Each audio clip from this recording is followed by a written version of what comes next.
প্রধান উপদেষ্টার সাথে আমাদের বৈঠক হয়েছে, ওনার সাথে ছিল আরো কয়েকজন উপদেষ্টা।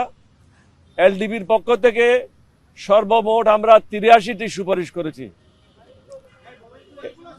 এই 83টি সুপারিশের মধ্যে এগুলি দলীয় কোনো উপকারের জন্য না, রাজনৈতিক কোনো ফায়দা নেওয়ার জন্য না, আমাদের ব্যক্তিগত কোনো সুবিধার জন্য না। এই দেশে যে স্বৈরাচারী সরকার অতীতে ছিল, ফেসিবাদী কায়দায় সরকার পরিচালিত হয়েছে, জনগণের মানবাধিকার ছিল না, স্বাধীনতা ছিল না, আপনারা ন্যায় বিচার পান নাই, আপনারা সুন্দরভাবে একটা নিঃশ্বাস ছাড়তে পারেন নাই, অসহনীয় একটা অবস্থায় আপনারা বসবাস করেছেন গত 15 বছর যাবৎ। তত্ত্বাবধায়ক সরকারের প্রধানকে আমরা বলেছি, এই 83টি যে প্রস্তাব সুপারিশ আমরা দিয়েছি, এগুলি যেগুলি উনি মনে করবেন অন্তর্বর্তীকালীন সরকারের জন্য যেগুলি সংস্কারের জন্য প্রয়োজন বা নিয়মিত রুটিন কাজের জন্য প্রয়োজন, এগুলি গ্রহণ করবেন, বাকিগুলি গ্রহণ করার প্রয়োজন নাই। আমাদের মূল লক্ষ্য হলো একটা পরিচ্ছন্ন বাংলাদেশ, দুর্নীতি মুক্ত বাংলাদেশ, চাঁদাবাজ মুক্ত বাংলাদেশ। এখনো পর্যন্ত আমরা বাংলাদেশকে চাঁদাবাজ মুক্ত করতে পারি নাই। স্বৈরাচার মুক্ত হয়েছে, কিন্তু চাঁদাবাজ মুক্ত এখনো হয় নাই। এখনো কোর্ট কাছারিতে ন্যায় বিচার হচ্ছে না। সাধারণ মানুষ যতদিন পর্যন্ত ন্যায় বিচার পাবে না, ততদিন পর্যন্ত এই স্বাধীনতার কোনো মূল্য নাই। প্রত্যেকটা মানুষ বুঝতে হবে আমি একজন স্বাধীন দেশের নাগরিক। সেই বিবেচনায় রেখে আমরা 83টা প্রস্তাব দিয়েছি। এই প্রস্তাবগুলির মধ্যে অনেকগুলি আপনাদের সাথে আমরা শেয়ার করেছি বিভিন্ন সময়। 8ই আগস্ট একটা প্রেস কনফারেন্সের মাধ্যমে আমি 30টা প্রস্তাব দিয়েছিলাম সরকার, এই অন্তর্বর্তীকালীন সরকারকে, এবং 17ই আগস্ট 38টি প্রস্তাব দিয়েছিলাম।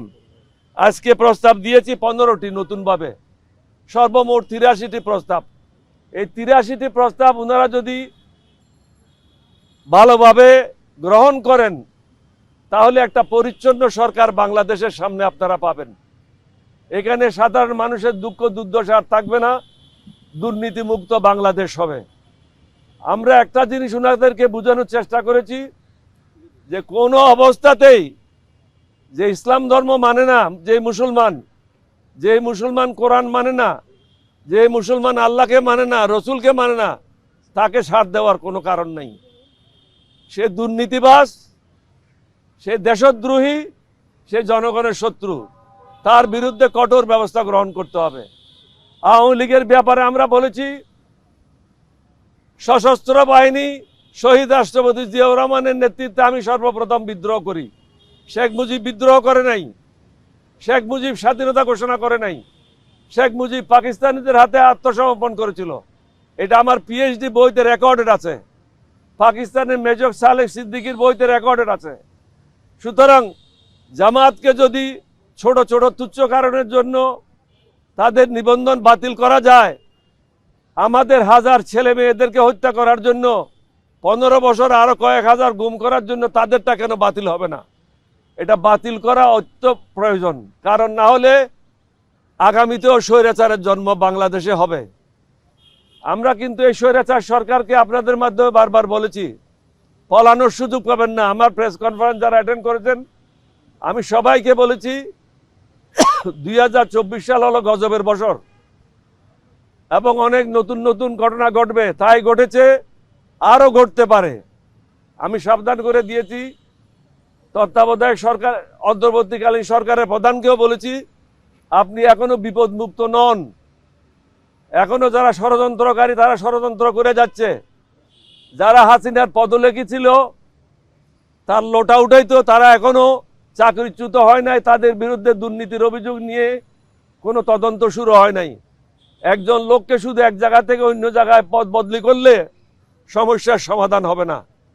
যারা প্রকৃতপক্ষে দোষী, দেশের শত্রু, জনগণের শত্রু, তাদেরকে জেলে নিক্ষেপ করতে হবে, তাদের বিরুদ্ধে কঠোর ব্যবস্থা নিতে হবে। তাহলেই এই দেশের মানুষ শান্তিতে ঘুমাতে পারবে। এখন শান্তিতে ঘুমাতে পারছে না। কালকেও কোনো ব্যবসায়ের গাড়িগুলি রাজনৈতিক নেতারা এক জায়গা থেকে এক জায়গায় নেওয়ার জন্য সাহায্য করেছে। শুধু আমি পত্রিকাতে বললাম, প্রেস রিলিজ দিলাম, এটা যথেষ্ট নয়। তাদেরকে ধরে দিতে হবে, পুলিশের কাছে হস্তান্তর করতে হবে। নাগরিক হিসাবে আমাদেরও কিছু দায়িত্ব রয়েছে। আমরা শুধু রাজনীতি করব, সুন্দর সুন্দর বক্তব্য রাখবো, মন্ত্রী হব, এমপি হব, এটা না। মনুষ্যত্ব আমরা হারিয়ে ফেলেছি, মনুষ্যত্ব ফিরে নিয়ে আসতে হবে। মনুষ্যত্ব যতদিন পর্যন্ত ফিরে না আসে, বাংলাদেশে কখনো শান্তি হবে না। আমাদের লক্ষ্য একটাই, একটা সুন্দর বাংলাদেশ গঠন করা। আমরা মুক্তিযোদ্ধা, আমরা ওই ধরনের শুধু ভারতে গিয়ে রিফিউজি ক্যাম্পে থেকে মুক্তিযোদ্ধা না, আমরা যুদ্ধ করে মুক্তিযোদ্ধা হয়েছি। সুতরাং এই দেশের জন্য আমাদের থেকে বেশি প্রেম কারো থাকতে পারে না, এই দেশের মানুষের জন্য আমাদের থেকে বেশি প্রেম কারো থাকতে পারে না। অবশ্যই কঠোর হস্তে দমন করতে হবে, এবং আমরা বলেছি আমাদের পক্ষ থেকে পূর্ণ সাহায্য সহযোগিতা থাকবে। তবে এটাও বলেছি, পর্যায়ক্রমে ইউনিয়ন কাউন্সিলের নির্বাচন, পৌরসভার নির্বাচন, সিটি কর্পোরেশন নির্বাচন, জাতীয় সংসদের নির্বাচন, উপজেলা নির্বাচন, এগুলির একটা সম্ভাব্য ডেট ঘোষণা করো। সম্ভাব্য ডেট ঘোষণা করলে প্রত্যেকটা রাজনৈতিক দল তার নিজ নিজ দল নিয়ে, সংগঠন নিয়ে নির্বাচনের জন্য প্রস্তুত গ্রহণ করতে পারবে। হঠাৎ করে আপনি যদি এখান থেকে অ্যানাউন্স করেন তাহলে অসুবিধা হবে।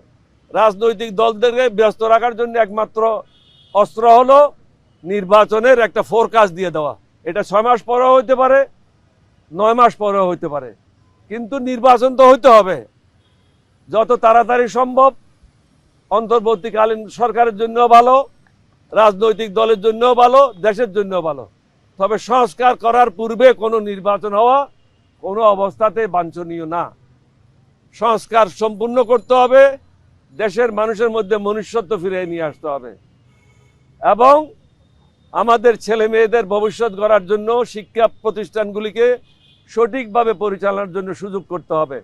এবং যে পাঠ্যপুস্তকগুলি আছে, যেখানে ধর্মবিরোধী কর্মকাণ্ড আছে, এগুলি সকল বাদ দিতে হবে। আমরা সবাই যদি ঐক্যবদ্ধভাবে কাজ করে জাতীয় ঐক্য গড়ে তুলতে হবে। আমরা প্রত্যেকটা রাজনৈতিক দলকে অনুরোধ করব, নিজের দলের স্বার্থ ভুলে যান, ক্ষমতায় আসার কথা ভুলে যান, প্রধানমন্ত্রী হওয়ার কথা ভুলে যান, মন্ত্রী হওয়ার কথা ভুলে যান। দেশের গরিব মানুষদের কথা বলেন, দেশের গরিব মানুষেরা কিভাবে বাঁচবে সেই কথাগুলি চিন্তা করে পরিকল্পনা করেন। আপনাদের সবাইকে ধন্যবাদ। বাংলাদেশ জিন্দাবাদ, এলডিপি জিন্দাবাদ। আসসালামু আলাইকুম ওয়া রাহমাতুল্লাহি ওয়া বারাকাতুহু। আপনাদের প্রস্তাবনার পর প্রধান উপদেষ্টা কি বলেছেন নির্বাচনের ব্যাপারে?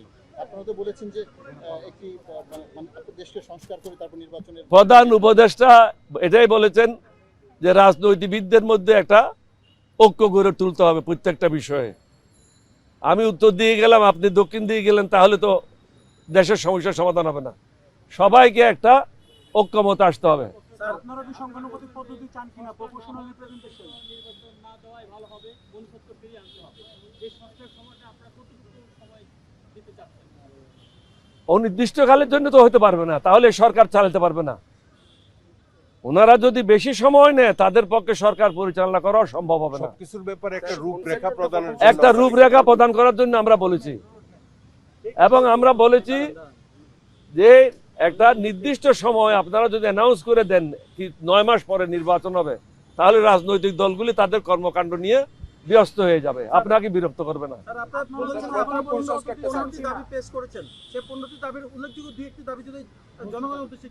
এই তো বললাম যে নির্বাচনের কথাগুলি বললাম। ধন্যবাদ, থ্যাংক ইউ।